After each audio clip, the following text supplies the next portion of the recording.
Hello, Internet. It's that time again. Let's read the Bible. So today is January 11th. We'll be reading Genesis chapter 24, verse 52 to chapter 26, verse 16.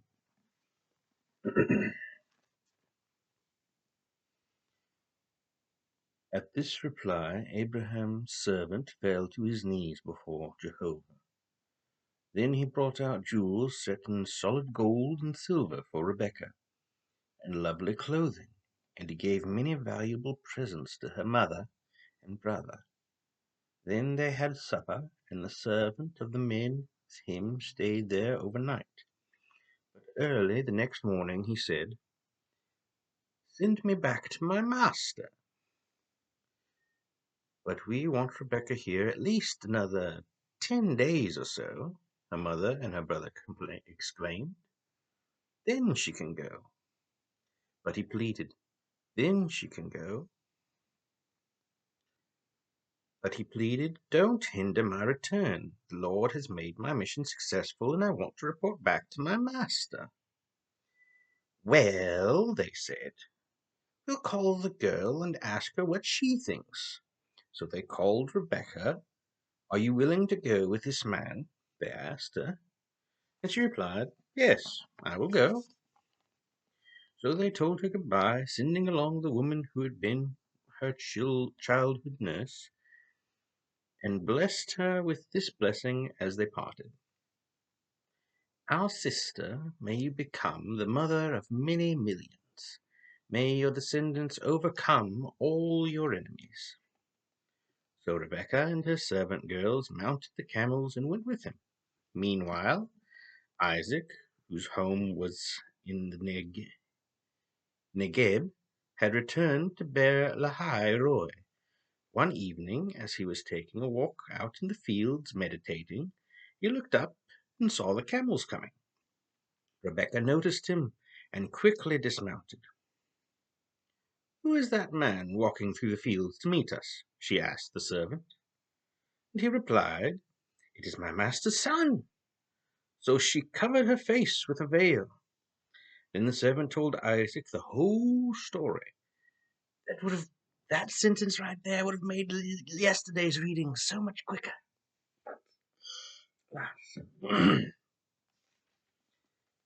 And Isaac brought Rebekah to his mother's tent, and she became his wife.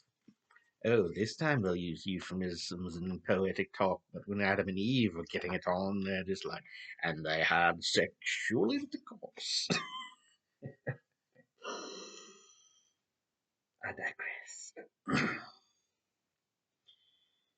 He loved her very much, and she was a special comfort to him after the loss of his mother. Now Abraham married again. Keturah was his new wife, and she bore him several children: Zimran, Jokshan, Medan, Midian, Ishbak, and Shuah. Jokshan's two sons were Sheba and Dedan. Dedan's sons were Asherim, Letushim, Lemumin. Midian's sons were Ephah, Epher, Hanok, Abda, and Eldah. Abraham deeded everything he owned to Isaac. However, he gave gifts to the sons of his concubines and sent them off to the east away from Isaac. Then Abraham died at the ripe old age of 175. His sons, Isaac and Ishmael, buried him in the cave of Machpelah near Mamre, in the field Abraham had purchased from Ephron, the son of Zohar, the Hittite, where Sarah, Abraham's wife, was buried. After Abraham's death, God poured out rich blessings upon Isaac. Isaac had now moved south to Beer Lahai Roi in Negeb. Here's a list, in the order of their births, of the descendants of Ishmael, who was the son of Abraham and Hagar the Egyptian, Sarah's slave girl: Nebaioth, Kedar, Abdil, Mibsam, Mishma, Mah, Masa, Hadad, Tema, Jetur, Naphish, Kedemah. If any of you out there are dungeon masters looking for names, these are some doozies. These 12 sons of his became the founder of the 12 tribes that bore their names. Ishmael finally died at the age of 137 and joined his ancestors. These descendants of Ishmael were scattered across the country from Havilah to Shur, which is the little way to the northeast of the Egyptian border in the direction of Assyria, and they were constantly at war with one another. This is the story of Isaac's children now. Isaac was 40 years old when he married Rebekah, the daughter of Bethuel and Armian the Padam Aram. That's oddly reassuring to me, as I'm 38 now. I will be 39 in but a month, and I have no wife or lover or girlfriend or anything. So by 40, they may make a movie about me, or a remake rather. You know the one. But if Isaac can get married when he's 40, who am I to doubt the Lord? It's not really, not anything I was really very interested in to begin with. I rather like my independence and don't really know if I'd be a very agreeable husband. And I once again digress. I apologize. Let us continue reading. Rebekah was the sister of Laban. Isaac pleaded with Jehovah to give Rebekah a child, for even after many years of marriage she had no children. Then at last she became pregnant. It seems that as though children were fighting each other inside her. I can't endure this, she explained. So she asked the Lord about it. And he told her, the sons in your womb shall become two rightful nations. One will be stronger than the other, and the other shall be the servant of the younger. And sure enough, she had twins. The first was born so covered with reddish hair that one would think he was wearing a fur coat, and they called him Esau. Then the other twin was born with his hand on Esau's heel, so they called him Jacob, meaning grabber. Isaac was 60 years old when the twins were born. As the boys grew, Esau became a skillful hunter, while Jacob was a quiet sort who liked to stay at home. I relate to that. Isaac's favorite was Esau because of the venison he brought home. I can also relate to that. I do dearly love venison. And Rebekah's favorite was Jacob. One day, Jacob was cooking a stew when Esau arrived home exhausted from the hunt. Esau said, Boy, I am starved. Give me a bite of that red stuff there. From this came his nickname, Edom, which means red stuff. I believe in some translations it's like a stew or something. I don't know. It's been a bit of a time since I've read this particular passage. Let's see. Jacob replied, "All right, trade you your birthright for it." Oh, cheeky devil he is. Esau then replied, "When a man is dying of starvation, what good is his birthright? Ooh, he's not a very bright fellow, is he?" Jacob, "Well, then vow to God that it is mine." And Esau vowed, thereby selling all his eldest son rights to his younger brother. Then Jacob gave Esau bread, peas, and stew. I was right, it was stew as well as other things. So he ate and drank and went on about his business, indifferent to the loss of the rights he had thrown away. Esau was not a very bright fellow, was he? No, he wasn't. Now a severe famine overshadowed the land, as had happened before in Abraham's time. And so Isaac moved to the city of Gerar, where Abimelech, king of the Philistines, lived. Jehovah appeared to him there and told him, "Don't go to Egypt. Do as I say, and stay here in this land. If you do, I will be with you and bless you, and I will give all this land to you and to your descendants, just as I promised Abraham your father. And I will cause your descendants to become as numerous as the stars. And I will give them all of these lands, and they shall be a blessing to all the nations of the earth. I will do this because Abraham obeyed my commandments and laws. So Isaac stayed in Gerar, and when the men there asked him about Rebekah, he said, "She is my sister." Where have I heard that before? Well, he feared for his life, and he told them she was his wife, and he was afraid they would kill him to get her, for she was very attractive. Sometime later, King Abimelech, king of the Philistines, looked out of the window and saw Isaac and Rebekah making love. Oh, how naughty. Well, not really, they're married, but, naughty to be spying on them. But I guess he wasn't particularly looking for it. He just happened to glance that way. I don't know. It doesn't matter. Just being cheeky. Cheeky fella.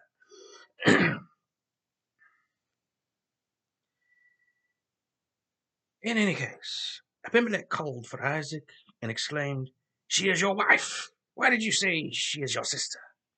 "Because I was afraid I would be murdered," Isaac replied. "I thought someone would kill me to get her from me." "How could you treat us this way?" Abimelech was saying. "Like father, like son, I suppose. Someone might carelessly have raped her. I'm just going to... Never mind. And we would be doomed, I say." Then Abimelech made a public proclamation. "Anyone harming this man or his wife shall die." The Philistines. Yeah.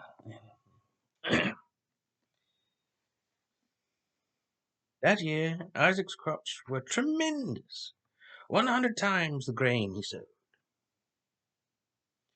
For Jehovah blessed him, and he became richer and richer, and had large flocks of sheep and goats, great herds of cattle, many servants, and the Philistines became jealous of him. So they filled up his wells with earth, all those dug by the servants of his father Abraham. And King Abimelech asked Isaac to leave the country. "Go somewhere else," he said. "We've become too rich and powerful for us." Oh, well, that's the Old Testament. Let us move on to Matthew in the New Testament. Oh, and I did look up the 4 aspects of Jesus that the Gospels tend to emphasize. Again, these are not official, these are not in the book themselves. This is what scholars have summarized the 4 Gospels as. I was correct in Matthew. He does portray Jesus primarily as the Messiah and the King. I was wrong about Mark, however. He portrays Jesus as a servant. That is why that's probably the most active Jesus is. He's doing a lot of miracles, he's helping a lot of people, he's casting out demons, he's feeding people. A lot of that stuff is in Mark. Luke portrays the Lord as the savior of the world, as he is, light of the earth, all that. So saved.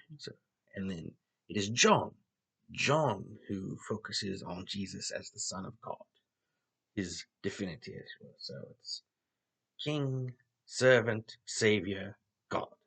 That's the 4 focuses which spread between the 4 Gospels, because that's what each individual disciple latched on to most readily and wrote about.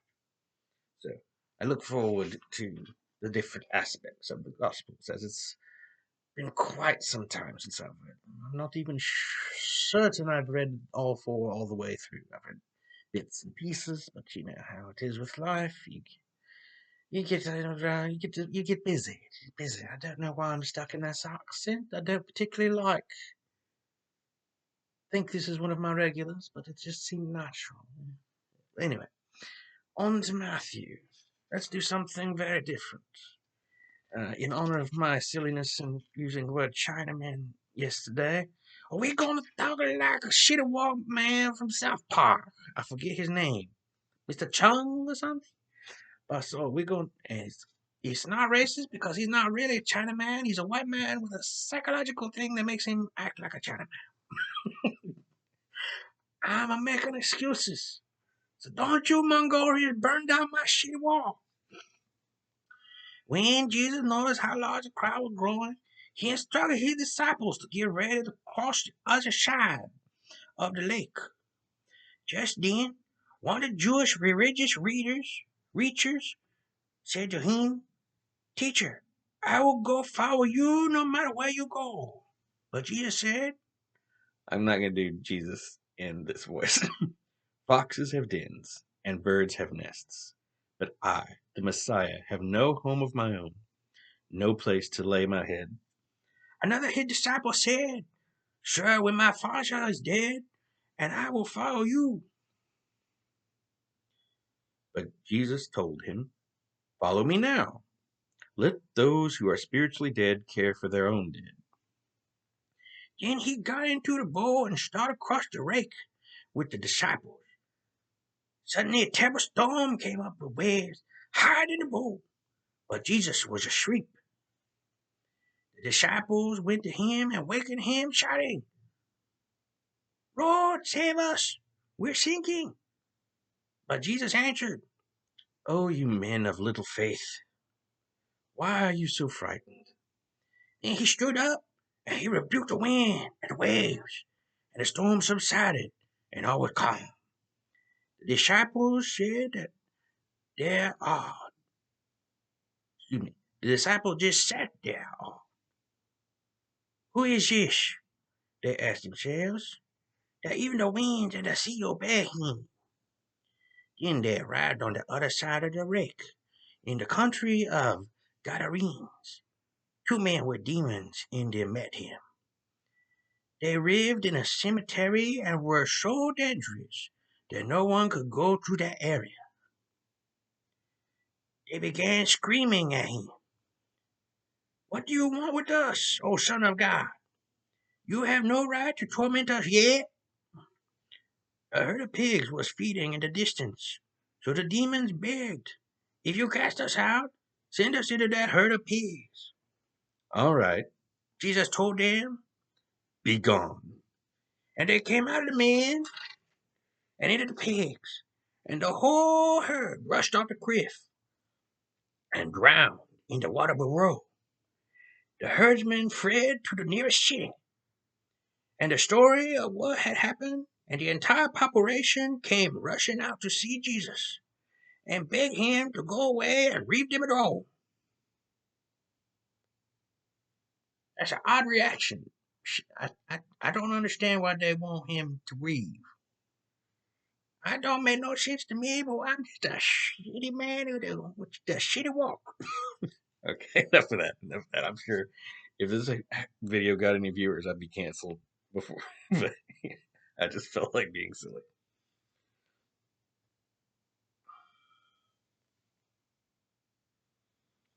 All right, back to Psalms chapter 10, verse 1 through 15.